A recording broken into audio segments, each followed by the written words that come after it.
கொடைக்கானலுக்கு சுற்றுலா வந்த இளைஞர்கள் சுற்றுலா பயணிகளை அச்சுறுத்தும் வகையில் இருசக்கர வாகனத்தில் வீலிங் செய்து கீழே விழுந்த வீடியோ இணையத்தில் வைரலாகிவிட்டது. இது பற்றிய விவரங்களை நம்முடைய செய்தியாளர் குறிஞ்சுவேல் வழங்க நாம் கேட்கலாம். குறிஞ்சுவேல், விவரங்கள். நிச்சயமாக சாம். சர்வதேச சுற்றுலாதலமாக இருக்கக்கூடிய கொடைக்கானலுக்கு பல்வேறு பகுதியில் இருந்து ஏராளமான சுற்றுலா பயணிகள் தினந்தோறும் வந்து செல்கின்றனர். இந்த நிலையில் சில சுற்றுலா பயணிகள் மலைச்சாலையில் வாகனங்கள் இயக்குவதில் அனுபவம் உள்ள நிலையில் அவர்கள் சொந்த வாகனத்திலும் மற்ற சில பேருந்துகள் மூலமாகவும் மேலும் சில வாடகைக்கு வாகனங்கள் மூலமாகவும் தற்போது கொடைக்கானல் வந்து செல்கின்றனர். இந்த நிலையில் கொடைக்கானல் வரும் சில இளைஞர்கள் மலைச்சாலையில் இருசக்கர வாகனத்தில் பயணம் செய்யும் போது அந்த ரீல்ஸ் எடுத்து சமூக வலைதளங்களில் பகிர்ந்து பெருமை கொள்வதில் அதிக ஆர்வம் காட்டி வருகின்றனர். குறிப்பாக இளைஞர்கள் சிலர் தனது நண்பர்களோடு 4-5 பேர் கொண்ட இருசக்கர வாகனங்களில் மலைச்சாலைகளில் அதிக வேகத்துடன் கூச்சலிட்டு வருவதும், இதனால் மலைச்சாலைகளில் பயணிக்கும் சுற்றுலா பயணிகள் மற்றும் வாகன ஓட்டிகள் ஒரு சில நேரத்தில் விபத்தில் சிக்கிக்கொள்வதும் தற்போது அரங்கேறி வருகிறது.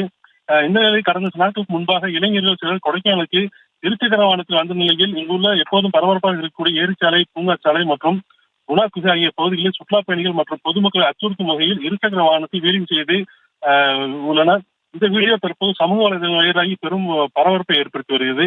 இது குறித்து காவல்துறையினர் மற்றும் வனத்துறையினர் அவர்களுக்கு உரிய அறிவுரைகள் வழங்க வேண்டும் என ஒரு கோரிக்கை தற்போது எழுந்து வருகிறது. சாம், தற்போதைய விவரங்களுக்கு நன்றி குறிஞ்சுவேல்.